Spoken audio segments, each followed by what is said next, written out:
Madam, ഈ under ഐയിൽ dark circles ഉണ്ടാകാനുള്ള കാരണം എന്താണ്? എന്തുകൊണ്ടാണ് ഇതിങ്ങനെ വരുന്നത്? കൂടുതലും സ്ലീപ്പ് ഡിപ്രൈവേഷൻ, ഉറക്കക്കുറവ് മൂലം വരാം. സ്ട്രെസ്സ് കൂടിയാൽ വരാനായിട്ട് ചാൻസസ് ഉണ്ട്. അതേപോലെ ലോങ് അവേഴ്സ് ഓഫ് ഈ കമ്പ്യൂട്ടറിന് മുന്നിലിരുന്ന് ജോലി ചെയ്യുന്ന ആൾക്കാർ, സ്ക്രീൻ ടൈം കൂടുതലായിട്ടുള്ളവർ, അങ്ങനെയുള്ളവർക്കെല്ലാം പെട്ടെന്ന് ഈ ഒരു ലൈഫ് സ്റ്റൈൽ ചേഞ്ചസ് ഒക്കെ വരുമ്പോഴത്തേക്കും പെട്ടെന്നൊരു ഡാർക്ക് സർക്കിൾ വരാനായിട്ട് ചാൻസ് ഉണ്ട്.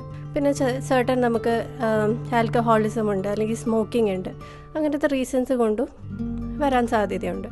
ചില ഡ്രഗ്സ് എടുത്ത്, ചില മരുന്നുകൾ കഴിക്കുന്നവർക്ക്, അങ്ങനെ ഒരുപാട് റീസൺസ് ഉണ്ട് നമുക്ക് ഡാർക്ക് സർക്കിൾസ് വരാനായിട്ട്.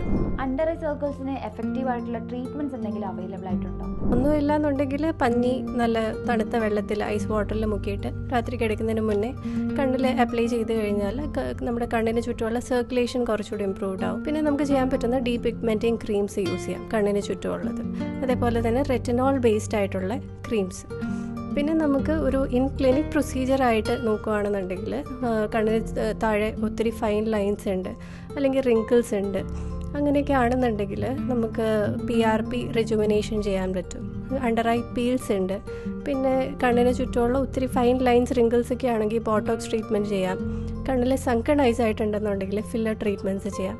അങ്ങനെ ഒരുപാട് പ്രൊസീജിയേഴ്സ് ഉണ്ട് മാനേജ് ചെയ്യാൻ.